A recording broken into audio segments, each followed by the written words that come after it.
ಇಂದು ಎಡಗೈ ಬಲಗೈ ತಿಳಿಯದವರು ಎಂಬ ವಿಷಯದ ಕೆಳಗೆ ನಾವು ದೇವರ ವಾಕ್ಯವನ್ನು ಹಂಚಿಕೊಳ್ಳೋಣ. ನಾವು ಒಟ್ಟಿಗೆ ದೇವರ ವಾಕ್ಯವನ್ನು ಹಂಚಿಕೊಳ್ಳಲು ಸಮಯ ತೆಗೆದುಕೊಳ್ಳೋಣ. ಎಡಗೈ ಬಲಗೈ ತಿಳಿಯದವರು ಇವುಗಳು ನಿನವೆಯ ಜನರ ಕುರಿತು ದೇವರು ಯೋನನಿಗೆ ಹೇಳಿದ ಮಾತುಗಳಾಗಿವೆ. ಈ ಕಾಲದಲ್ಲಿಯೂ ದೇವರ ಚಿತ್ತವನ್ನು ಅರ್ಥ ಮಾಡಿಕೊಳ್ಳದ ಅನೇಕ ಜನರಿದ್ದಾರೆ. ಲೋಕವನ್ನು ಸೃಷ್ಟಿಸುವುದರಲ್ಲಿ ದೇವರ ಉದ್ದೇಶವನ್ನು ಅವರು ಅರ್ಥ ಮಾಡಿಕೊಳ್ಳುವುದಿಲ್ಲ, ಅಥವಾ ಎಲ್ಲ ವಸ್ತುಗಳು ಅಸ್ತಿತ್ವದಲ್ಲಿರುವ ಕಾರಣಗಳು ಅವರಿಗೆ ತಿಳಿದಿಲ್ಲ. ಅವರು ಈ ಎಲ್ಲ ಸಂಗತಿಗಳನ್ನು ಅರಿಯದವರಾಗಿದ್ದಾರೆ. ಆದ್ದರಿಂದ ನಾವು ಎಡಗೈ ಬಲಗೈಯನ್ನು ತಿಳಿಯದವರನ್ನು ಹಾಗೆಯೇ ಬಿಟ್ಟು ಬಿಡಬಾರದು. ಆದರೆ ಎರಡರ ನಡುವಿನ ವ್ಯತ್ಯಾಸವನ್ನು ಗ್ರಹಿಸಿಕೊಳ್ಳಲು ಶಕ್ತರಾಗುವಂತೆ ನಾವು ಅವರನ್ನು ಮುನ್ನಡೆಸಬೇಕು. ಎಡಗೈ ಬಲಗೈ ತಿಳಿಯದ ಜನರಿಗೆ ಸುವಾರ್ತೆಯನ್ನು ಸಾರುವಂತೆ ದೇವರು ಯೋನನಿಗೆ ಹೇಳಿದಾಗ ಯೋನನು ದೇವರು ಹೇಳಿದಂತೆ ಮಾಡಿದನು. ಎಡಗೈ ಬಲಗೈಯನ್ನು ತಿಳಿಯದ ಜನರು ತಮ್ಮ ಮನಸ್ಸನ್ನು ಬದಲಾಯಿಸಿಕೊಂಡು ಅದನ್ನು ಗ್ರಹಿಸಿಕೊಳ್ಳಲು ಶಕ್ತರಾದರು. ದೇವರ ವಾಕ್ಯವನ್ನು ಬೋಧಿಸಿದಲೆಲ್ಲ ಜನರು ಗ್ರಹಿಸಿಕೊಳ್ಳುವ ಶಕ್ತಿಯನ್ನು ಸ್ವೀಕರಿಸುತ್ತಾರೆ. ನಾವು ಇದನ್ನು ನಂಬಬೇಕು ಮತ್ತು ಸುವಾರ್ತೆ ಕಾರ್ಯವನ್ನು ಮುಂದುವರಿಸಬೇಕು. ಯೋನ ಅಧ್ಯಾಯ 1:1 ನೋಡೋಣ. ಯೆಹೋವನು ಅಮಿತ್ತಾಯ ಮಗನಾದ ಯೋನನಿಗೆ, ನೀನೆದ್ದು ಆ ದೊಡ್ಡ ಪಟ್ಟಣವಾದ ನಿನವೆಗೆ ಹೋಗಿ ಗಟ್ಟಿಯಾಗಿ ಕೂಗುತ್ತಾ ಅದನ್ನು ಖಂಡಿಸು. ಅದರ ನಿವಾಸಿಗಳ ದುಷ್ಟತನವು ನನ್ನ ಸನ್ನಿಧಿಗೆ ಮುಟ್ಟಿದೆ ಎಂದು ಅಪ್ಪಣೆ ಮಾಡಿದನು. ದೇವರು ಈ ಮಾತುಗಳನ್ನು ಯೋನನಿಗೆ ಹೇಳಿದಾಗ ಅವನು ದೇವರ ವಾಕ್ಯಗಳನ್ನು ಬೋಧಿಸಲು ನಿನವೆಗೆ ಹೋಗಲಿಲ್ಲ, ಏಕೆಂದರೆ ಅವನು ವಿವಿಧ ಕಾರಣಗಳಿಂದ ಹೆದರುತ್ತಿದ್ದನು. ಎಷ್ಟಾದರೂ ಮೀನಿನ ಹೊಟ್ಟೆಯೊಳಗೆ ಬಹಳ ಪಶ್ಚಾತ್ತಾಪ ಪಟ್ಟ ನಂತರ ಅವನು ಅಂತಿಮವಾಗಿ ನಿನವೆಗೆ ಹೋಗಿ ಅಲ್ಲಿ ದೇವರ ವಾಕ್ಯವನ್ನು ಬೋಧಿಸಿದನು. ಅಧ್ಯಾಯ 3:1 ಹೋಗೋಣ. ಅನಂತರ ಯೆಹೋವನು ಯೋನನಿಗೆ, ನೀನೆದ್ದು ಆ ದೊಡ್ಡ ಪಟ್ಟಣವಾದ ನಿನವೆಗೆ ಹೋಗಿ ನಾನು ನಿನಗೆ ಪ್ರಕಟಿಸುವುದನ್ನು ಅಲ್ಲಿ ಸಾರು ಎಂದು 2ನೇ ಸಲ ಅಪ್ಪಣೆ ಮಾಡಿದನು.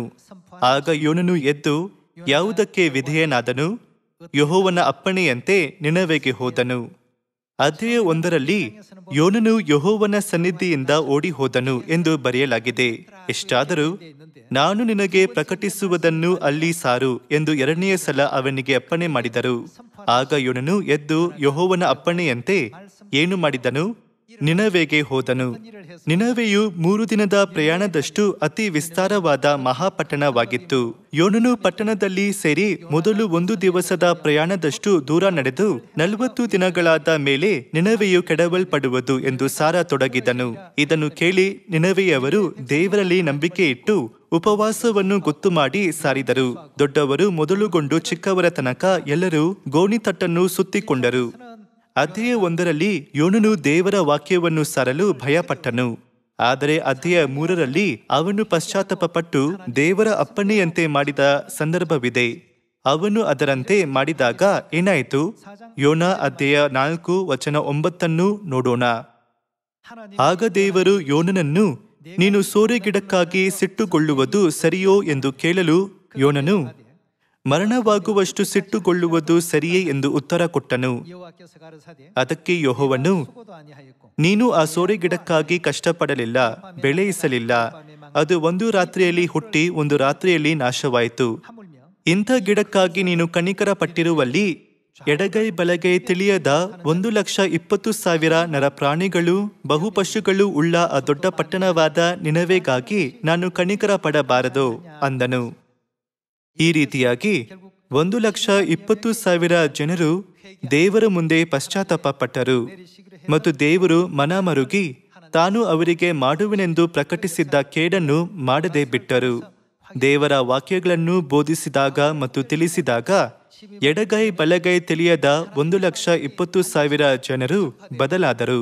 ಕೆಲವೊಮ್ಮೆ ನಾನು ಸಬ್ಬತ್ ಕುರಿತು ಹೇಳಿದರೆ ಅವರು ಅರ್ಥ ಮಾಡಿಕೊಳ್ಳುತ್ತಾರಾ, ನಾನು ಪರಲೋಕದ ತಾಯಿಯ ಕುರಿತು ಬೋಧಿಸಿದರೆ ಅವರಿಗೆ ಅರ್ಥವಾಗುತ್ತದಾ ಎಂದು ಯೋಚಿಸುತ್ತೇವೆ. ಇದನ್ನೆಲ್ಲ ನಾವು ಯೋಚಿಸುವ ಅಗತ್ಯವಿಲ್ಲ. ದೇವರು ಆರಂಭದಲ್ಲಿಯೇ ಅಂತ್ಯವನ್ನು ತಿಳಿಸಿದ್ದಾರೆ. ಇನ್ನು ನಡೆಯದಿರುವ ಕಾರ್ಯಗಳನ್ನು ಪುರಾತನ ಕಾಲದಲ್ಲಿಯೇ ಅರುಹಿದ್ದಾರೆ ಎಂದು ಸತ್ಯವೇದವು ಹೇಳುತ್ತದೆ. ಎಲ್ಲರೂ ನಾವು ಕಾಲಕ್ಕೆ ಮೊದಲು ತೀರ್ಪು ಅಥವಾ ತೀರ್ಮಾನಗಳನ್ನು ಮಾಡಬಾರದು, ಅಥವಾ ಇದು ಸಾಧ್ಯವಾ ಇಲ್ಲವಾ ಎಂದು ಯೋಚಿಸಬಾರದು. ಎಲ್ಲ ದೇಶಗಳ ಜನರಿಗೆ ಜೀವದ ವಾಕ್ಯವನ್ನು ಬೋಧಿಸಿ, ತಂದೆಯ, ಮಗನ ಮತ್ತು ಪವಿತ್ರಾತ್ಮನ ಹೆಸರಿನಲ್ಲಿ ದೀಕ್ಷಾಸ್ನಾನ ಮಾಡಿಸಿ, ಮತ್ತು ನಾನು ನಿಮಗೆ ಆಜ್ಞಾಪಿಸಿದನೆಲ್ಲ ಕಾಪಾಡಿಕೊಳ್ಳುವುದಕ್ಕೆ ಅವರಿಗೆ ಉಪದೇಶ ಮಾಡಿರಿ ಎಂದು ದೇವರು ಹೇಳಿದ್ದಾರೆ. ಅವರು ಎಡಗೈ ಬಲಗೈ ತಿಳಿಯದವರಾದ್ದರಿಂದ ನಾವು ಅವರಿಗೆ ಕಲಿಸಬೇಕು ಅಲ್ಲವೇ? ಅವರಿಗೆ ಕಲಿಸುವುದು ಮಾತ್ರವಲ್ಲದೆ ದೇವರ ಎಲ್ಲ ಆಜ್ಞೆಗಳನ್ನು ಪಾಲಿಸುವಂತೆ ಅವರನ್ನು ಮುನ್ನಡೆಸಬೇಕು. ಎಲ್ಲರೂ ಪಸ್ಕ ಮತ್ತು ದೇವರ ಆಜ್ಞೆಗಳನ್ನು ತಿಳಿಯದೆ ಜೀವಿಸುತ್ತಿರುವ ಅಸಂಖ್ಯಾತ ಜನರಿಗೆ ಬೋಧಿಸುವ ಮೂಲಕ ಹೋಗಿ ಅವರಿಗೆ ಸಾರಿರಿ ಎಂದು ಹೇಳಿದ ದೇವರಿಗೆ ನಾವು ವಿಧೇಯರಾಗುವ ಜನರಾಗಬೇಕು. ಪಸ್ಕದ ಕುರಿತು ನಾವು ಅದನ್ನು ದೇವರ ನಿಯಮದ ಪ್ರಕಾರ ಆಚರಿಸುತ್ತೇವೆ ಎಂದು ಜನರಿಗೆ ನಾವು ತಿಳಿಸಬೇಕು. ನಾವು ಈ ಸಂದೇಶವನ್ನು ಸಮಾರ್ಯ ಮತ್ತು ಭೂಮಿಯ ಕಟ್ಟಕಡೆಯ ಜನರಿಗೆ ಬೋಧಿಸೋಣ. ದಾನಿಯೇಲನು ಅಧ್ಯಾಯ 9 ವಚನ 3 ನೋಡೋಣ. ಉಪವಾಸವಿದ್ದು ಗೋಣಿತಟ್ಟು ಸುತ್ತಿಕೊಂಡು ಬೂದಿ ಬಳಿದುಕೊಂಡು ಕರ್ತನಾದ ದೇವರ ಕಡೆಗೆ ಮುಖವೆತ್ತಿ ಪ್ರಾರ್ಥನೆ ವಿಜ್ಞಾಪನೆಗಳಲ್ಲಿ ನಿರತನಾದೆನು. ನನ್ನ ದೇವರಾದ ಯೆಹೋವನಿಗೆ ಹೀಗೆ ಪಾಪವನ್ನರಿಕೆ ಮಾಡಿ ಭಿನ್ನವಿಸಿದೆನು. ಓ ಕರ್ತನೆ, ಮಹೋನ್ನತನೂ ಭಯಂಕರನೂ ಆದ ದೇವರೇ, ನಿನ್ನನ್ನು ಪ್ರೀತಿಸಿ ನಿನ್ನ ಆಜ್ಞೆಗಳನ್ನು ಅನುಸರಿಸುವವರಿಗೆ ಮಾಡಿದ ಕೃಪಾ ವಾಗ್ದಾನಗಳನ್ನು ನೆರವೇರಿಸುವವನೇ, ನಾವು ಪಾಪಾಪರಾಧಗಳನ್ನು ಮಾಡಿ ಏನಾಗಿ ಕೆಟ್ಟವರಾಗಿ ನಡೆದು ಏನು ಮಾಡಿ ನಿನಗೆ ತಿರುಗಿ ಬಿದ್ದು ನಿನ್ನ ಆಜ್ಞಾವಿಧಿಗಳನ್ನು ತೊರೆದು ಇಂದಿನ ವಚನಗಳ ಮೂಲಕ ಧರ್ಮವನ್ನು ಮೀರಿ ನಡೆಯುವವರೇ, ನನ್ನಿಂದ ತೊಲಗಿ ಹೋಗಿರಿ ಎಂದು ದೇವರು ಏಕೆ ಹೇಳಿದರೆಂದು ನಾವು ಅರ್ಥ ಮಾಡಿಕೊಳ್ಳಬಹುದು. ವಚನ 6 ಮುಂದುವರಿಸೋಣ. ನಮ್ಮ ಅರಸರು, ಪ್ರಧಾನರು, ಹಿರಿಯರು, ಸಾಮಾನ್ಯ ಜನರು ಇವರಿಗೆಲ್ಲ ನಿನ್ನ ಹೆಸರಿನ ಮೇಲೆ ನುಡಿದ ನಿನ್ನ ಸೇವಕರಾದ ಪ್ರವಾದಿಗಳ ಕಡೆಗೆ ಕಿವಿಗೊಡಲೇ ಇಲ್ಲ. ಕರ್ತನೆ, ನೀನು ಧರ್ಮ ಸ್ವರೂಪ, ನಾವು ನಾಚಿಕೆಗೀಡಾದವರು. ಹೌದು, ಈಗಲೇ ಯೆಹೂದ್ಯರು, ಯೆರೂಸಲೇಮಿನ ನಿವಾಸಿಗಳು ನಿನಗೆ ವಿರುದ್ಧವಾಗಿ ಮಾಡಿದ ದ್ರೋಹದ ನಿಮಿತ್ತ ನಿನ್ನಿಂದ ದೇಶ ದೇಶಗಳಿಗೆ ತಳ್ಳಲ್ಪಟ್ಟು ದೂರದಲ್ಲಿಯೂ ಸಮೀಪದಲ್ಲಿಯೂ ಚದರಿರುವ ಎಲ್ಲ ಇಸ್ರಾಯೇಲರು ನಾಚಿಕೆಗೆ ಈಡಾಗಿದ್ದಾರೆ. ಸ್ವಾಮಿ, ನಿನಗೆ ವಿರುದ್ಧವಾಗಿ ಪಾಪ ಮಾಡಿದ್ದರಿಂದ ನಾವು, ನಮ್ಮ ಅರಸರು, ಪ್ರಧಾನರು, ಹಿರಿಯರು ನಾಚಿಕೆಗೆ ಗುರಿಯಾಗಿದ್ದೇವೆ. ಕರ್ತನಾದ ನಮ್ಮ ದೇವರು ಕರುಣಿಸುವವನು ಕ್ಷಮಿಸುವವನು ಆಗಿದ್ದಾನೆ. ನಾವು ಆತನಿಗೆ ತಿರುಗಿ ಬಿದ್ದೇವಲ್ಲ. ಕರ್ತನಾದ ನಮ್ಮ ದೇವರ ಮಾತನ್ನು ಕೇಳಲಿಲ್ಲ. ತನ್ನ ಸೇವಕರಾದ ಪ್ರವಾದಿಗಳ ಮೂಲಕ ನಮಗೆ ಗೊತ್ತು ಮಾಡಿದ ಧರ್ಮ ಮಾರ್ಗದಲ್ಲಿ ನಡೆಯಲಿಲ್ಲ. ಇಸ್ರಾಯೇಲರೆಲ್ಲರೂ ನಿನ್ನ ಧರ್ಮ ಪ್ರಮಾಣವನ್ನು ಮೀರಿ ನಿನ್ನ ಮಾತನ್ನು ಕೇಳಲೊಲ್ಲದೆ ಓರೆಯಾಗಿ ಹೋದರು. ಆದ ಕಾರಣ ನಿನ್ನ ಶಾಪದ ಕೇಡುಗಳು ದೇವಸೇವಕನಾದ ಮೋಶೆ ಧರ್ಮಶಾಸ್ತ್ರದಲ್ಲಿ ನೀನು ಆಣೆಯಿಟ್ಟು ಪ್ರಕಟಿಸಿದ ವಿಪತ್ತುಗಳು ನಮ್ಮ ಮೇಲೆ ಸುರಿಯಲ್ಪಟ್ಟಿವೆ. ನಾವು ದೇವದ್ರೋಹಿಗಳೇ ಸರಿ. ದಾನಿಯೇಲನು 9ನೇ ಅಧ್ಯಾಯದಲ್ಲಿರುವ ಎಲ್ಲ ವಿಷಯಗಳನ್ನು ಸಂಕ್ಷಿಪ್ತವಾಗಿ ನೋಡಿದರೆ, ದೇವರು ತನ್ನ ಜನರಿಗೆ ಪ್ರವಾದಿಗಳ ಮೂಲಕ ತನ್ನ ನಿಯಮಗಳು ಮತ್ತು ಆಜ್ಞೆಗಳನ್ನು ಪದೇ ಪದೇ ತಿಳಿಸುವುದನ್ನು ನಾವು ನೋಡಬಹುದು. ಹಾಗಿದ್ದರೂ ಜನರು ಏನು ಮಾಡಿದರು? ಅವರು ದೇವರ ಆಜ್ಞಾವಿಧಿ ನಿಯಮಗಳಿಂದ ತಿರುಗಿ ಬಿದ್ದರು. ಇದು ಆಧ್ಯಾತ್ಮಿಕ ದ್ರೋಹವಾಗಿದೆ ಎಂದು ಸತ್ಯವೇದವು ನಮಗೆ ಕಲಿಸುತ್ತದೆ. ಆದ್ದರಿಂದ ಮಾನವ ಕುಲವನ್ನು ರಕ್ಷಿಸಲು, ನಮ್ಮ ಪಾಪಗಳನ್ನು ಕ್ಷಮಿಸಿ ನಮ್ಮನ್ನು ನಿತ್ಯ ಪರಲೋಕ ರಾಜ್ಯಕ್ಕೆ ಕರೆದೊಯ್ಯಲು ದೇವರು ಈ ಭೂಮಿಯ ಮೇಲೆ ಪಸ್ಕವೆಂಬ ಮಹಾನ್ ಸತ್ಯವನ್ನು ಸ್ಥಾಪಿಸಿದರು. ಇದು ಎಂದಿಗೂ ಕಣ್ಮರೆಯಾಗದ ಹೊಸ ಒಡಂಬಡಿಕೆಯಾಗಿದೆ. ದೇವರು ಮತ್ತು ನಮ್ಮ ನಡುವಿನ ಒಡಂಬಡಿಕೆಯ ಗುರುತಿನಂತೆ ದೇವರು ಪಸ್ಕದ ಪವಿತ್ರ ಹಬ್ಬವನ್ನು ನಮಗೆ ಕೊಟ್ಟರು.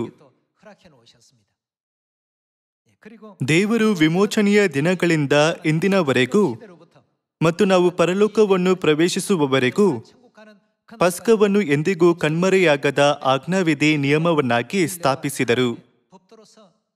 ಎಷ್ಟಾದರೂ ಇಂದು ಈ ಆಜ್ಞಾವಿಧಿ ನಿಯಮವು ಯಾವುದೇ ಸುಳಿವು ಇಲ್ಲದೆ ಕಣ್ಮರೆಯಾಗಿದೆ. ಅನೇಕ ಸಭೆಗಳು ಇದ್ದರೂ ಅವರು ದೇವರ ಈ ಆಜ್ಞೆಯನ್ನು ಪಾಲಿಸುವುದಿಲ್ಲ. ನಾವು ನಿನವೆಯ ಜನರ ಇತಿಹಾಸವನ್ನು ನೋಡಿದಾಗ ಅವರು ಇಸ್ರಾಯೇಲರಿಗಿಂತ ಸಂಪೂರ್ಣವಾಗಿ ವಿಭಿನ್ನವಾದ ಜೀವನ ವಿಧಾನವನ್ನು ಜೀವಿಸುತ್ತಿದ್ದರು. ನಿನವೆಯು ಅಶ್ಶೂರದ ರಾಜಧಾನಿಯಾಗಿತ್ತು. ಅವರು ಅನ್ಯ ದೇವರುಗಳನ್ನು ನಂಬುತ್ತಿದ್ದರು ಮತ್ತು ಅವರಿಗೆ ನಿಜವಾದ ದೇವರು ತಿಳಿದಿರಲಿಲ್ಲ. ಅವರು ಯಾವಾಗಲೂ ಇಸ್ರಾಯೇಲರನ್ನು ಹಿಂಸಿಸಿ ದಬ್ಬಾಳಿಕೆ ಮಾಡುತ್ತಿದ್ದರು. ಅಶ್ಶೂರದವರಾದ ನಿನವೆಯವರು ಯಾವಾಗಲೂ ಇಂತಹ ಕೆಲಸಗಳನ್ನು ಮಾಡುತ್ತಿದ್ದರು. ಯೋನನು ಅಂತಿಮವಾಗಿ ದೇವರ ವಾಕ್ಯವನ್ನು ತಲುಪಿಸಿದರಿಂದ ರಾಜನು ಮೊದಲುಗೊಂಡು 1,20,000 ಜನರೆಲ್ಲರೂ ತಕ್ಷಣವೇ ಪಶ್ಚಾತ್ತಾಪಪಟ್ಟರು ಅಲ್ಲವೇ? ಅದೇಕೆಂದರೆ ಅವನು ಬೋಧಿಸಿದನು. ರಾಜ ಮತ್ತು ಜನರು ಪಶ್ಚಾತ್ತಾಪ ಪಡುವಂತೆ ಮಾಡಿದ್ದು ಯೋನನ ವಾಕ್ಚಾತುರ್ಯವಲ್ಲ. ಯೋನನು ದೇವರು ಹೀಗೆ ಮಾಡುತ್ತಾರೆ ಎಂದು ದೇವರ ಚಿತ್ತವನ್ನು ಮಾತ್ರ ತಲುಪಿಸಿದನು. ಇಷ್ಟಾದರೂ ಆಶ್ಚರ್ಯಕರ ಸಂಗತಿ ಎಂದರೆ ಯೆಹೋವ ದೇವರನ್ನು ಅರಿಯದ ಅಥವಾ ಅವರನ್ನು ನಂಬದಿದ್ದ ಜನರೆಲ್ಲರೂ ಇದು ಯೆಹೋವ ದೇವರ ಮಾತುಗಳು ಎಂಬುದನ್ನು ಕೇಳಿ ಪಶ್ಚಾತ್ತಾಪಪಟ್ಟರು. ಇಂದು ಈ ಕಾಲದಲ್ಲಿ ನಾವು ನಮ್ಮ ಸುತ್ತಮುತ್ತಲೂ ನೋಡಿದಾಗ ಈ ಜನರು ದೇವರನ್ನು ಹುಡುಕುತ್ತಾರಾ, ಅವರು ಗ್ರಹಿಸಿಕೊಳ್ಳುತ್ತಾರಾ, ಅವರು ನಂಬುತ್ತಾರಾ ಎಂದು ನಾವು ನಕಾರಾತ್ಮಕವಾಗಿ ಯೋಚಿಸುತ್ತೇವೆ. ಆದರೆ ಯೋನನ ಆಲೋಚನೆ ಮತ್ತು ನಮ್ಮ ಆಲೋಚನೆಗೆ ವಿರುದ್ಧವಾಗಿ ಆಶ್ಚರ್ಯಕರ ಸಂಗತಿ ನಡೆಯಿತು. ಎಲ್ಲ ನಿನವೆಯ ಜನರು ಪಶ್ಚಾತ್ತಾಪಪಟ್ಟರು. ಇಂದು ನಮ್ಮ ಸುತ್ತ ಅನೇಕ ಬಡ ಆತ್ಮಗಳು ದೇವರ ನಿಯಮವನ್ನು ತಿಳಿಯದಿದ್ದರೂ ದೇವರನ್ನು ಆರಾಧಿಸುವುದಾಗಿ ಹೇಳಿಕೊಳ್ಳುತ್ತಾರೆ. ದೇವರು ನಮಗೆ ಅವರ ವಾಕ್ಯಗಳನ್ನು ಬೋಧಿಸಬೇಕೆಂದು ಹೇಳಿರುವುದರಿಂದ ನಾವು ಅವರು ಅರ್ಥ ಮಾಡಿಕೊಳ್ಳುತ್ತಾರಾ ಎಂದು ಯೋಚಿಸುವ ಮೊದಲು ಅವರಿಗೆ ನಮ್ಮ ಪೂರ್ಣ ಹೃದಯ ಮತ್ತು ಮನಸ್ಸಿನಿಂದ ಬೋಧಿಸೋಣ. ವಿಮೋಚನಾ ಕಾಂಡ 12 ಮೂಲಕ ದೇವರು ನಮಗೆ ಬೋಧಿಸಲು ಹೇಳಿರುವ ಪಸ್ಕದ ಕುರಿತು ಕಲಿಯೋಣ. ವಿಮೋಚನಾ ಕಾಂಡ ಅಧ್ಯಾಯ 12 ವಚನ 11 ಹೀಗೆ ಹೇಳುತ್ತದೆ: ಆ ಭೋಜನವನ್ನು ಮಾಡಬೇಕಾದ ಕ್ರಮ ಹೇಗೆಂದರೆ, ನೀವು ನಡುವನ್ನು ಕಟ್ಟಿ ಕೆರವನ್ನು ಮೆಟ್ಟಿಕೊಂಡು ಕೋಲು ಹಿಡಿದು ತ್ವರೆಯಾಗಿ ಮಾಡಬೇಕು. ಇದು ಯೆಹೋವನಿಗೆ ಆಚರಿಸತಕ್ಕ ಪಸ್ಕ ಹಬ್ಬವು. ಆ ರಾತ್ರಿ ನಾನು ಐಗುಪ್ತ ದೇಶದ ನಡುವೆ ಹಾದು ಹೋಗಿ ಮನುಷ್ಯರಲ್ಲಾಗಲಿ ಪಶುಗಳಲ್ಲಾಗಲಿ ಚೊಚ್ಚಲಾಗಿರುವುದನ್ನೆಲ್ಲ ಸಂಹರಿಸುವೆನು. ಐಗುಪ್ತ ದೇಶದ ಸಮಸ್ತ ದೇವತೆಗಳಿಗೂ ಶಿಕ್ಷೆ ಮಾಡುವೆನು. ನಾನು ಯೆಹೋವನು. ನೀವು ಬಾಗಿಲಿಗೆ ಹಚ್ಚಿದ ರಕ್ತವು ನೀವಿರುವ ಮನೆಗಳನ್ನು ಸೂಚಿಸುವುದಾದ ಕಾರಣ ನಾನು ಅದನ್ನು ಕಂಡು ನಿಮಗೆ ಯಾವ ನಷ್ಟವನ್ನೂ ಮಾಡದೆ ಮುಂದಕ್ಕೆ ದಾಟಿ ಹೋಗುವೆನು. ನಾನು ಐಗುಪ್ತದವರನ್ನು ಸಂಹರಿಸುವಾಗ ನಿಮಗೆ ಯಾವ ಹಾನಿಯೂ ಉಂಟಾಗುವುದಿಲ್ಲ. ಆ ದಿನವು ನಿಮಗೆ ಜ್ಞಾಪಕಾರ್ಥವಾಗಿರುವುದು. ಅದರಲ್ಲಿ ಯೆಹೋವನ ಘನಕ್ಕಾಗಿ ಹಬ್ಬವನ್ನು ಮಾಡಬೇಕು. ಅದನ್ನು ಶಾಶ್ವತ ನಿಯಮವೆಂದು ತಲಾತಲಾಂತರಕ್ಕೂ ಆಚರಿಸಬೇಕು. ಸುಮಾರು 3,500 ವರ್ಷಗಳ ಹಿಂದೆ ಇಸ್ರಾಯೇಲರು ಪಸ್ಕವನ್ನು ಐಗುಪ್ತ ದೇಶದಲ್ಲಿ ಆಚರಿಸಿದರು. ದೇವರು ಅವರಿಗೆ ಕುರಿಯನ್ನು ಕೊಯ್ದು ಅದರ ರಕ್ತವನ್ನು ಮನೆ ಬಾಗಿಲಿನ ನಿಲುವು ಕಂಬಗಳಿಗೂ ಮೇಲಿನ ಪಟ್ಟಿಗೂ ಹಚ್ಚಬೇಕೆಂದು ಹೇಳಿದರು. ಅದು ದೇವರ ಜನರು ವಾಸಿಸುತ್ತಿದ್ದ ಮನೆಗಳನ್ನು ಪ್ರತ್ಯೇಕಿಸುವ ಗುರುತಾಗಿತ್ತು. ಆ ಗುರುತು ಇದ್ದ ಮನೆಗಳ ಮೇಲೆ ವಿಪತ್ತು ಬರಲಿಲ್ಲ, ಆದರೆ ಅವುಗಳನ್ನು ದಾಟಿ ಹೋಯಿತು. ಆದ್ದರಿಂದಲೇ ದೇವರು ಆ ದಿನವನ್ನು ಪಸ್ಕ ಹಬ್ಬ ಎಂದು ಕರೆದರು. ಅಂದರೆ ವಿಪತ್ತುಗಳು ಹಾದು ಹೋಗುತ್ತವೆ ಎಂದಾಗಿದೆ ಮತ್ತು ಅದನ್ನು ದೇವರ ಹಬ್ಬವನ್ನಾಗಿ ನೇಮಿಸಲಾಯಿತು. ಯೆಹೆಜ್ಕೇಲನು ಅಧ್ಯಾಯ 9 ದೇವರು ಕೊನೆಯ ತೀರ್ಪನ್ನು ತರುವ ದಿನದಂದು ಗುರುತು ಹೊಂದಿರುವ ಜನರ ಮೇಲೆ ವಿಪತ್ತು ಬರದಂತೆ ದೇವರು ತಡೆಯುವ ಸಂದರ್ಭವನ್ನು ನೋಡಬಹುದು. ಅಧ್ಯಾಯ 9 ವಚನ 3 ನೋಡೋಣ. ಇಷ್ಟರಲ್ಲಿ ಇಸ್ರಾಯೇಲಿನ ದೇವರ ತೇಜಸ್ಸು ತನ್ನ ವಾಹನವಾದ ಕೆರೂಬಿಯನ್ನು ಬಿಟ್ಟು ಮೇಲಕ್ಕೇರಿ ಆಲಯದ ಹೊಸ್ತಲಿನ ಮೇಲ್ಗಡೆ ನಿಂತಿತ್ತು. ಆಗ ನಾರಿನ ಬಟ್ಟೆಯನ್ನು ಹೊದ್ದುಕೊಂಡು ಲೇಖಕನ ದೌತಿಯನ್ನು ನಡುವಿಗೆ ಕಟ್ಟಿಕೊಂಡಿರುವ ಪುರುಷನನ್ನು ಯೆಹೋವನು ಕೂಗಿ ಅವನಿಗೆ, ನೀನು ಯೆರೂಸಲೇಮ್ ಪಟ್ಟಣದಲ್ಲೆಲ್ಲ ತಿರುಗಿ ಏನು ಮಾಡು, ಅದರೊಳಗೆ ನಡೆಯುವ ಸಮಸ್ತ ಅಸಹ್ಯ ಕಾರ್ಯಗಳಿಗಾಗಿ ನರಳಿಗೋಳಾಡುತ್ತಿರುವ ಜನರ ಹಣೆಯ ಮೇಲೆ ಗುರುತು ಮಾಡು ಎಂದು ಅಪ್ಪಣೆ ಕೊಟ್ಟನು. ಮಿಕ್ಕವರಿಗೆ, ನೀವು ಪಟ್ಟಣದಲ್ಲೆಲ್ಲ ಇವನ ಹಿಂದೆ ತಿರುಗುತ್ತಾ ಹತ್ತಿಸಿರಿ, ಯಾರನ್ನೂ ಕಟಾಕ್ಷಿಸದಿರಿ, ಉಳಿಸದಿರಿ. ವೃದ್ಧ, ಯುವಕ, ಯುವತಿ, ಸ್ತ್ರೀ, ಬಾಲಕ ಎನ್ನದೆ ಸಕಲರನ್ನೂ ಸಂಹಾರ ಮಾಡಿಬಿಡಿರಿ. ಆದರೆ ಆ ಗುರುತುಳ್ಳವರಲ್ಲಿ ಯಾರನ್ನೂ ಮುಟ್ಟಬೇಡಿರಿ. ನನ್ನ ಆಲಯದಲ್ಲಿಯೇ ಪ್ರಾರಂಭ ಮಾಡಿರಿ ಎಂಬುದಾಗಿ ಆತನು ನನಗೆ ಕೇಳಿಸುವಂತೆ ಅಪ್ಪಣೆ ಮಾಡಿದನು. ಆಗ ದೇವಾಲಯದ ಮುಂದೆ ಇದ್ದ ಹಿರಿಯರನ್ನು ಮೊದಲುಗೊಂಡು ಹತಿಸತೊಡಗಿದರು. ಇಲ್ಲಿ ದೇವರು ಗುರುತು ಮಾಡು ಎಂದು ಹೇಳಿದರು. ವಿಮೋಚನಕಾಂಡ ಅಧ್ಯಾಯ 12ರಲ್ಲಿರುವ ಪಸ್ಕದ ಸಂದರ್ಭದಲ್ಲಿ ದೇವರು ಗುರುತು ಮಾಡಿ ಎಂದು ಸಹ ಹೇಳಿದರು. ಮುಂದೆ ಪ್ರಕಟಣೆ ಅಧ್ಯಾಯ 7 ನೋಡೋಣ. ಪ್ರಕಟಣೆ ಅಧ್ಯಾಯ 7 ವಚನ 1. ಇದಾದ ಮೇಲೆ 4 ಮಂದಿ ದೇವದೂತರು ಭೂಮಿಯ 4 ದಿಕ್ಕುಗಳಲ್ಲಿ ನಿಂತುಕೊಂಡು ಭೂಮಿಯ ಮೇಲಾಗಲಿ ಸಮುದ್ರದ ಮೇಲಾಗಲಿ ಯಾವ ಮರದ ಮೇಲಾಗಲಿ ಗಾಳಿ ಬೀಸದಂತೆ ಭೂಮಿಯ ಚತುರ್ದಿಕ್ಕುಗಳ ಗಾಳಿಗಳನ್ನು ಹಿಡಿದಿರುವುದನ್ನು ಕಂಡೆನು. ಇದಲ್ಲದೆ ಮತ್ತೊಬ್ಬ ದೇವದೂತನು ಜೀವಸ್ವರೂಪನಾದ ದೇವರ ಮುದ್ರೆಯನ್ನು ಹಿಡಿದುಕೊಂಡು ಮೂಡಣ ದಿಕ್ಕಿನಿಂದ ಏರಿ ಬರುವುದನ್ನು ಕಂಡೆನು. ಅವನು ಭೂಮಿಯನ್ನು ಸಮುದ್ರವನ್ನು ಕೆಡಿಸುವುದಕ್ಕೆ ಅಧಿಕಾರ ಹೊಂದಿದ ಆ 4 ಮಂದಿ ದೇವದೂತರಿಗೆ, ನಾವು ನಮ್ಮ ದೇವರ ದಾಸರಿಗೆ ಹಣೆಯ ಮೇಲೆ ಮುದ್ರೆ ಒತ್ತುವ ತನಕ ಭೂಮಿಯನ್ನಾಗಲಿ ಸಮುದ್ರವನ್ನಾಗಲಿ ಮರಗಳನ್ನಾಗಲಿ ಕೆಡಿಸಬೇಡಿರಿ ಎಂದು ಮಹಾಶಬ್ದದಿಂದ ಕೂಗಿ ಹೇಳಿದನು. ಮುದ್ರೆ ಒತ್ತುವ ಉದ್ದೇಶ ಏನಾಗಿದೆ? ಭೂಮಿಯನ್ನಾಗಲಿ ಸಮುದ್ರವನ್ನಾಗಲಿ ಮರಗಳನ್ನಾಗಲಿ ಕೆಡಿಸುವ ವಿಪತ್ತಿನಿಂದ ತಪ್ಪಿಸಿಕೊಳ್ಳಲು ದೇವರ ದಾಸರ ಹಣೆಯ ಮೇಲೆ ಏನನ್ನು ಒತ್ತುವಂತೆ ದೇವರು ಅಪ್ಪಣೆ ಕೊಟ್ಟರು. ಅವರ ಮೇಲೆ ಮುದ್ರೆ ಒತ್ತಿರಿ ಎಂದು ದೇವರು ಹೇಳಿದರು. ಯೆಹೆಜ್ಕೇಲನು ಅಧ್ಯಾಯ 9ರಲ್ಲಿ ದೇವರು ಜನರ ಹಣೆಯ ಮೇಲೆ ಗುರುತು ಮಾಡು ಎಂದು ಹೇಳಿದರು. ಪ್ರಕಟಣೆ 7ರಲ್ಲಿ ಜನರ ಹಣೆಯ ಮೇಲೆ ಮುದ್ರೆ ಒತ್ತುವ ತನಕ ಎಂದು ದೇವರು ಹೇಳಿದರು. ವಿಮೋಚನಕಾಂಡ 12ರಲ್ಲಿ ದೇವರು ಪಸ್ಕದ ಕುರಿಯ ರಕ್ತವನ್ನು ತೆಗೆದುಕೊಂಡು ಮನೆ ಬಾಗಿಲಿನ ನಿಲುವು ಕಂಬಗಳಿಗೂ ಮೇಲಿನ ಪಟ್ಟಿಗೂ ಹಚ್ಚಿರಿ ಎಂದು ಹೇಳಿದರು. ಹಾಗಾಗಿ ಅದು ನನ್ನ ಜನರಿರುವ ಮನೆಗಳನ್ನು ಸೂಚಿಸುವ ಗುರುತಾಗಿದೆ. ಹಾಗಾದರೆ ಪಸ್ಕದ ಕುರಿಯ ರಕ್ತವು ಯಾರ ರಕ್ತವನ್ನು ಸೂಚಿಸುತ್ತದೆ? 1 ಕೊರಿಂಥದವರಿಗೆ ಅಧ್ಯಾಯ 5ಕ್ಕೆ ಹೋಗೋಣ. ಅಧ್ಯಾಯ 5 ವಚನ 7. ನೀವು ಹುಳಿ ಇಲ್ಲದವರೆನಿಸಿಕೊಂಡದ್ದರಿಂದ ಹಳೆ ಹುಳಿಯನ್ನು ತೆಗೆದು ಹಾಕಿ ಹೊಸ ಕಣಿಕದಂತಾಗಿರಿ. ಯಾಕಂದರೆ ಯಾರು? ನಮ್ಮ ಪಸ್ಕದ ಯಜ್ಞದ ಕುರಿಯು ಕೊಯ್ದದೆ, ಅದಾವದೆಂದರೆ ಕ್ರಿಸ್ತನೇ. ಆದ ಕಾರಣ ನಾವು ಏನನ್ನು ಹಬ್ಬವನ್ನು ಆಚರಿಸೋಣ. ಇಲ್ಲಿ ಹಬ್ಬ ಎಂದರೆ ನಾವು ಆಚರಿಸಬೇಕಾದ ಪಸ್ಕವನ್ನು ಸೂಚಿಸುತ್ತದೆ. ಹಳೆಯ ಒಡಂಬಡಿಕೆಯ ಸಮಯದಲ್ಲಿ ಇಸ್ರಾಯೇಲರು ದೈಹಿಕ ಕುರಿಯ ರಕ್ತವನ್ನು ತಮ್ಮ ಮನೆ ಬಾಗಿಲಿನ ನಿಲುವು ಕಂಬಗಳಿಗೂ ಮೇಲಿನ ಪಟ್ಟಿಗೂ ಹಚ್ಚಿದರು. ಆದರೆ ಹೊಸ ಒಡಂಬಡಿಕೆಯ ಸಮಯದಲ್ಲಿ ಪಸ್ಕದ ಕುರಿಯು ಕ್ರಿಸ್ತನನ್ನು ಸೂಚಿಸುತ್ತದೆ.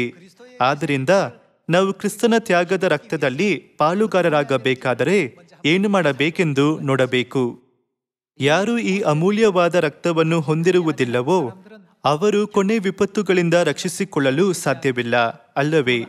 1 ಕೊರಿಂಥದವರಿಗೆ ಅಧ್ಯಾಯ 10 ವಚನ 16 ನೋಡೋಣ.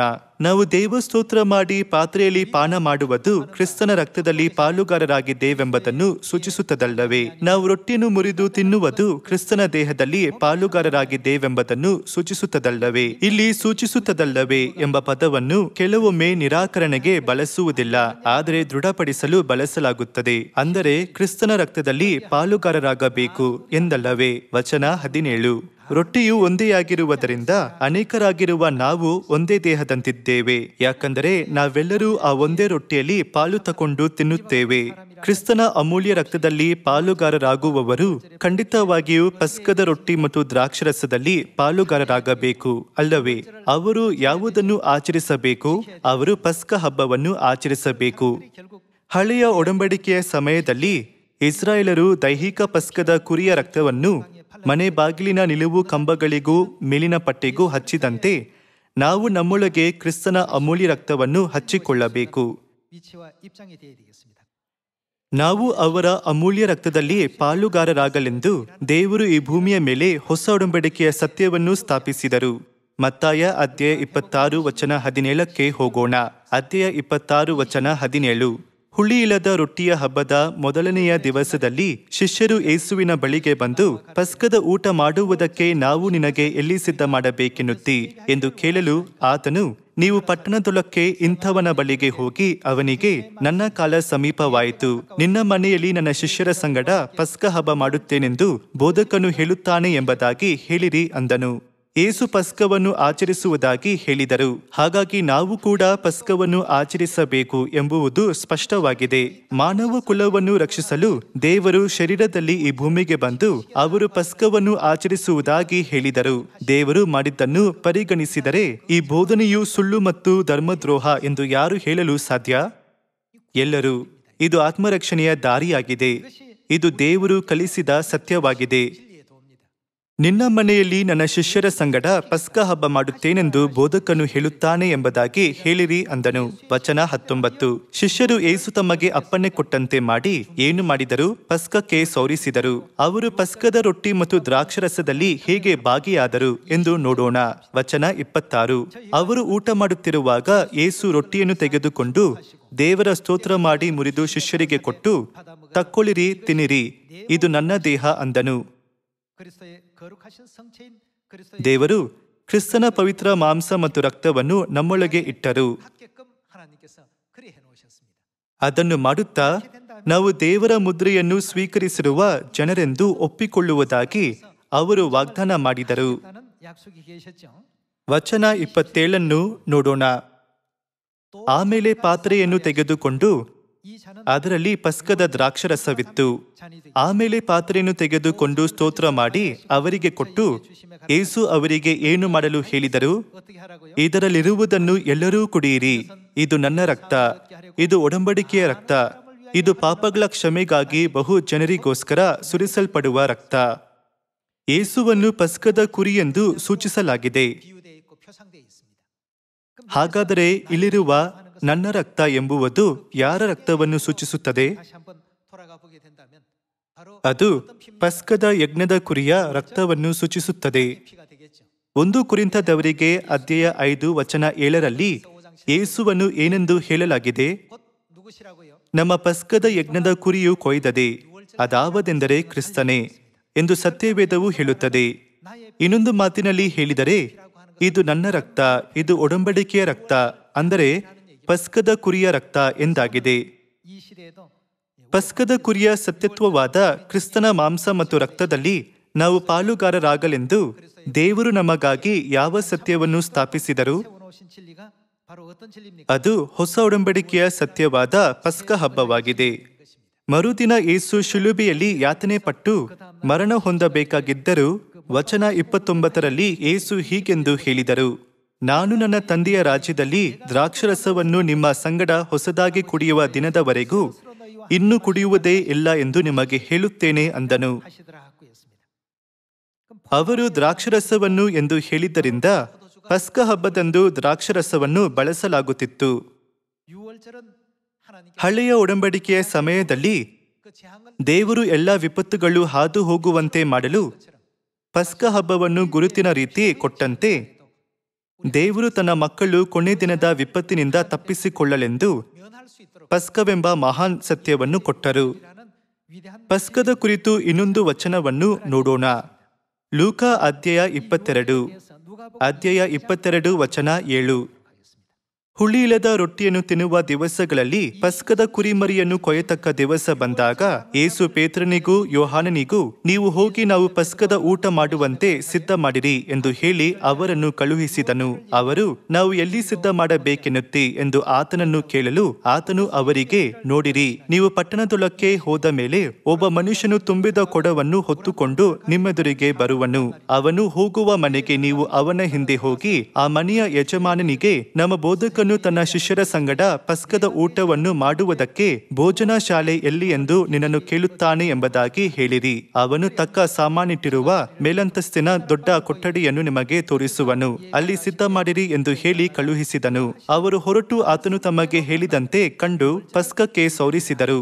ವಚನ 14ರಲ್ಲಿ ಗಳಿಗೆ ಬಂದಾಗ ಪಸ್ಕದ ಗಳಿಗೆ ಬಂದಾಗ ಆತನು ತನ್ನ 12 ಮಂದಿ ಅಪೊಸ್ತಲರ ಸಂಗಡ ಊಟಕ್ಕೆ ಕೂತುಕೊಂಡನು. ಆಗ ಆತನು ಅವರಿಗೆ, ನಾನು ಶ್ರಮೆ ಅನುಭವಿಸುವುದಕ್ಕಿಂತ ಮುಂಚೆ ನಿಮ್ಮ ಸಂಗಡ ಈ ಪಸ್ಕದ ಊಟವನ್ನು ಮಾಡುವುದಕ್ಕೆ ಕುತೂಹಲದಿಂದ ಅಪೇಕ್ಷಿಸಿದ್ದೇನೆ. ಯೇಸು ಪಸ್ಕದ ಊಟವನ್ನು ಮಾಡುವುದಕ್ಕೆ ಕುತೂಹಲದಿಂದ ಅಪೇಕ್ಷಿಸಿದ್ದೇನೆ ಎಂದು ಹೇಳಿದರು. ವಚನ 19ರಿಂದ ಮುಂದುವರಿಸೋಣ. ಬಳಿಕ ಆತನು ರೊಟ್ಟಿಯನ್ನು ತೆಗೆದುಕೊಂಡು ಸ್ತೋತ್ರ ಮಾಡಿ ಮುರಿದು ಅವರಿಗೆ ಕೊಟ್ಟು, ಇದು ನಿಮಗೋಸ್ಕರ ಕೊಟ್ಟಿರುವ ನನ್ನ ದೇಹ, ಏನು ಮಾಡಿರಿ, ನನ್ನನ್ನು ನೆನೆಸಿಕೊಳ್ಳುವುದಕ್ಕೋಸ್ಕರ ಹೀಗೆ ಮಾಡಿರಿ ಅಂದನು. ಊಟವಾದ ಮೇಲೆ ಆತನು ಅದೇ ರೀತಿಯಾಗಿ ಪಾತ್ರೆಯನ್ನು ತೆಗೆದುಕೊಂಡು, ಈ ಪಾತ್ರೆಯು ಯಾರಿಗಾಗಿ ನಿಮಗೋಸ್ಕರ ಸುರಿಸಲ್ಪಡುವ ಏನು ನನ್ನ ರಕ್ತದಿಂದ ಸ್ಥಾಪಿತವಾಗುವ ಹೊಸ ಒಡಂಬಡಿಕೆಯನ್ನು ಸೂಚಿಸುತ್ತದೆ. ಅಪೊಸ್ತಲರು ಸೇರಿದಂತೆ ಹೊಸ ಒಡಂಬಡಿಕೆಯನ್ನು ಸ್ವೀಕರಿಸಿ ರಕ್ಷಣೆ ಹೊಂದುವ ತನ್ನ ಎಲ್ಲ ಜನರಿಗಾಗಿ ಹೊಸ ಒಡಂಬಡಿಕೆಯನ್ನು ಸ್ಥಾಪಿಸಲಾಗಿದೆ ಎಂದು ಯೇಸು ಹೇಳಿದರು. ಈ ಪಾತ್ರೆಯು ನಿಮಗೋಸ್ಕರ ಸುರಿಸಲ್ಪಡುವ ನನ್ನ ರಕ್ತದಿಂದ ಸ್ಥಾಪಿತವಾಗುವ ಹೊಸ ಒಡಂಬಡಿಕೆಯನ್ನು ಸೂಚಿಸುತ್ತದೆ. ಸುಮಾರು 700 ವರ್ಷಗಳ ಹಿಂದೆಯೇ ಹೊಸ ಒಡಂಬಡಿಕೆಯನ್ನು ಸ್ಥಾಪಿಸಲಾಯಿತು. ನಾನು ಇಸ್ರಾಯೇಲ್ ವಂಶದವರೊಂದಿಗೂ ಯಹೂದ ವಂಶದವರೊಂದಿಗೂ ಹೊಸದಾಗಿರುವ ಒಂದು ಒಡಂಬಡಿಕೆಯನ್ನು ಮಾಡಿಕೊಳ್ಳುವ ದಿನಗಳು ಬರುವವು ಎಂದು ದೇವರು ಪ್ರವಾದಿ ಯೆರೆಮೀಯನ ಮೂಲಕ ಮೊದಲೇ ಪ್ರವಾದಿಸಿದ್ದರು. ದೇವರು ಸ್ವತಃ ಬಂದು ಪಸ್ಕದ ಸತ್ಯವನ್ನು ಸ್ಥಾಪಿಸುತ್ತಾರೆ ಎಂದು ಅನೇಕ ಪ್ರವಾದಿಗಳು ಸಾಕ್ಷಿ ಕೊಟ್ಟರು. ಎಷ್ಟಾದರೂ ಲೋಕದಲ್ಲಿರುವ ಅನೇಕ ಜನರಿಗೆ ಇಲ್ಲಿಯವರೆಗೂ ಬಲಗೈ ಎಡಗೈ, ಸತ್ಯ ಮತ್ತು ಸುಳ್ಳು, ಪರಲೋಕದ ದಾರಿ ಮತ್ತು ನರಕದ ದಾರಿಯನ್ನು ಹೇಗೆ ಗುರುತಿಸುವುದೆಂದು ತಿಳಿದಿಲ್ಲ. ಅವರೆಲ್ಲರೂ ಗುರಿಯಿಲ್ಲದೆ ಅಲೆದಾಡುತ್ತಿದ್ದಾರೆ. ನಾವು ಅವರನ್ನು ಸತ್ಯಕ್ಕೆ ಮುನ್ನಡೆಸಬೇಕು. ನಾವು ಯೆರೆಮೀಯ ಅಧ್ಯಾಯ 31 ವಚನ 31ಕ್ಕೆ ಹೋಗೋಣ.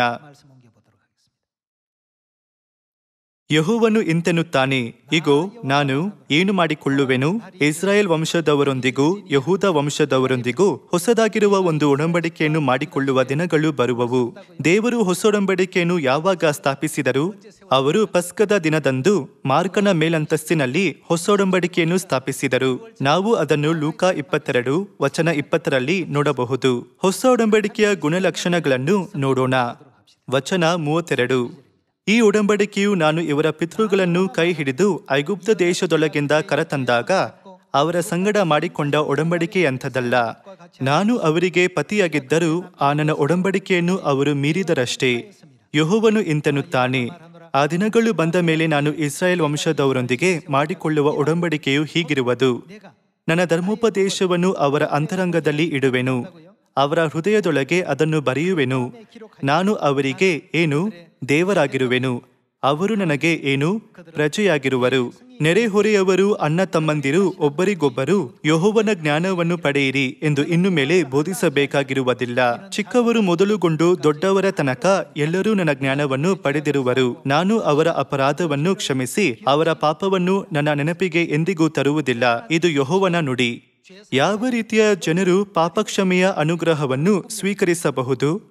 ಅವರು ಹೊಸ ಒಡಂಬಡಿಕೆಯ ಪಸ್ಕವನ್ನು ಆಚರಿಸುವ ಜನರಾಗಿದ್ದಾರೆ. ನಾನು ಅವರಿಗೆ ದೇವರಾಗಿರುವೆನು, ಅವರು ನನಗೆ ಏನಾಗಿರುವರು? ಪ್ರಜೆಯಾಗಿರುವರು. ಆದರೂ ಹೊಸೊಡಂಬಡಿಕೆಯ ಸತ್ಯವನ್ನು ಕೈಕೊಂಡು ನಡೆಯದವರು ದೇವರ ವಿರುದ್ಧ ದ್ರೋಹಿಗಳಾಗಿ ದೇವರ ಆಜ್ಞೆ ಮತ್ತು ನಿಯಮಗಳಿಂದ ತಿರುಗಿಕೊಳ್ಳುವುದನ್ನು ದಾನಿಯೇಲನು ಅಧ್ಯಾಯ 9 ವಚನ 5ರಲ್ಲಿ ನಾವು ನೋಡಬಹುದು. ಈಗಿನ ಜನರು ಹೇಗಿದ್ದಾರೆ? ಅವರಿಗೆ ಎಡಗೈ ಬಲಗೈ ತಿಳಿಯುವುದಿಲ್ಲ. ಅವರ ಆತ್ಮಗಳು ಎಲ್ಲಿಂದ ಬಂದಿದೆ ಅಥವಾ ಮರಣದ ನಂತರ ಅದು ಎಲ್ಲಿಗೆ ಹೋಗುತ್ತದೆ ಎಂಬುದು ಅವರಿಗೆ ತಿಳಿದಿಲ್ಲ. ಜನರು ಸಭೆಗೆ ಹೋದರೂ ಅವರು ಅನುಸರಿಸುತ್ತಿರುವ ನಿಯಮ ಮತ್ತು ವಿಧಿಗಳು ವಾಸ್ತವದಲ್ಲಿ ದೇವರ ನಿಯಮಗಳ ಅಲ್ಲವಾ ಎಂದು ಅವರಿಗೆ ತಿಳಿದಿಲ್ಲ. ಆದ್ದರಿಂದ ನಾವು ಎಡಗೈ ಬಲಗೈ ತಿಳಿಯದ ಜನರ ಬಳಿಗೆ ಹೋಗಿ ಏನು ಮಾಡಬೇಕು? ವಾಕ್ಯಗಳನ್ನು ತಿಳಿಸಬೇಕು ಎಂದು ದೇವರು ನಮಗೆ ಹೇಳುತ್ತಾರೆ. ಇಂದು ಬಹಳಷ್ಟು ಜನರು ಈ ಭೂಮಿಯ ಮೇಲೆ ಜೀವಿಸುತ್ತಿದ್ದಾರೆ.